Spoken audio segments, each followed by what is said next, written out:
80 लाख से ज्यादा बिहार के बच्चे दूसरे जगह से आए हैं, जानवर की तरह ट्रेन में, बस में पहुंचा के, और रास्ता भर में लड़का सब मिल रहा है, कह रहा है भैया जनसुराज को देख रहे हैं कि नई व्यवस्था बन जाएगी, यहाँ तो हम लोग वापस नहीं जाना चाहते।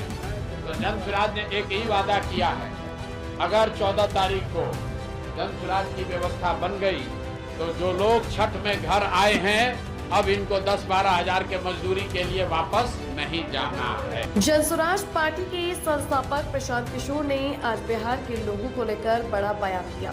उन्होंने कहा कि बिहार के 80 लाख से ज्यादा लोग दूसरे राज्यों में मवेशियों की तरह ट्रेन और बसों में भरकर काम करने के लिए जाते हैं।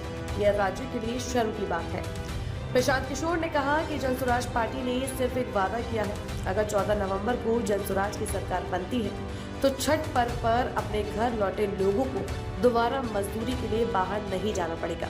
उन्होंने कहा, हम ऐसा बिहार बनाएंगे जहां मेहनत कशों को सम्मान के साथ यही काम मिलेगा। अब किसी को अपने घर और परिवार से दूर जाकर 10 से 12 हजार रुपए कमाने की मजबूरी नहीं होगी। छठ घाट पर कितने लोग बाहर से आए, 80 लाख से ज्यादा बिहार के बच्चे दूसरे जगह से आए हैं, जानवर की तरह ट्रेन में, बस में पहुंचा के, और रास्ता भर में लड़का सब मिल रहा है, कह रहा है भैया जनसुराज को देख रहे हैं कि नई व्यवस्था बन जाएगी, यहाँ तो हम लोग वापस नहीं जाना चाहते। तो जनसुराज ने एक ही वादा किया है, अगर 14 तारीख को जनसुराज की व्यवस्था बन गई तो जो लोग छठ में घर आए हैं अब इनको 10-12 हजार के मजदूरी के लिए वापस नहीं जाना है। अगर इस पर लोग तैयार हैं तो बाकी चीज हो या न हो, छठ के बाद वापस नहीं जाना है। 14 तक भैया देख कर जाओ, 11 तारीख को स्कूल के बस्ता छाप पर बटन दबाइए और 14 के बाद अपने फैक्ट्री वाले को बता दीजिए कि अब हम लोग वापस नहीं आ रहे हैं, यहीं पर रहेंगे, यहीं पर रोजगार करेंगे। बलराम और बिहार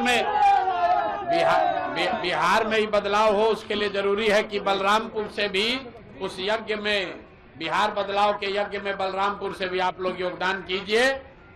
साहब को जिताकर भेजिए, स्कूल के बस्ता छाप पर बटन दबाइए, तभी बिहार में सुधार होगा। न तो 25 साल से जो विधायक जी बैठे हुए हैं, अगला 5 साल भी कुछ नहीं होगा। सीमांचल के क्षेत्र में आप घूम रहे हैं और इनकी समस्या को लेकर के आप क्या?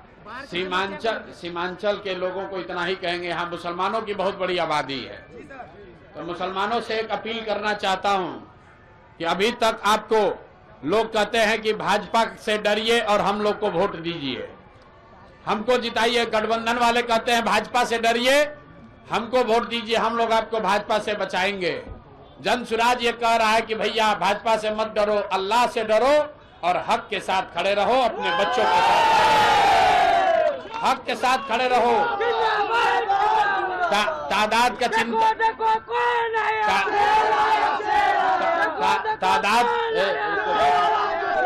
तादाद का चिंता नहीं करना है। तादाद का अगर चिंता की गई होती तो इस्लाम धर्म शुरू ही नहीं होता। इसलिए हक के साथ खड़ा होइए, जो अच्छा आदमी है उसको जिताइए, भाजपा से मत डरिए, ऊपर अल्लाह से डरिए, अपने बच्चों की चिंता कीजिए, तभी सुधार होगा। न तो भाजपा से डर के वोट देते रहिएगा तो लालटेन में किरासन तेल बनकर जलिएगा आप, जलेगा आपका और आपके बच्चों का भविष्य, और रोशनी होगा लालू जी के घर में, आपके घर के, आपके बच्चों के जीवन में उजाला नहीं होगा।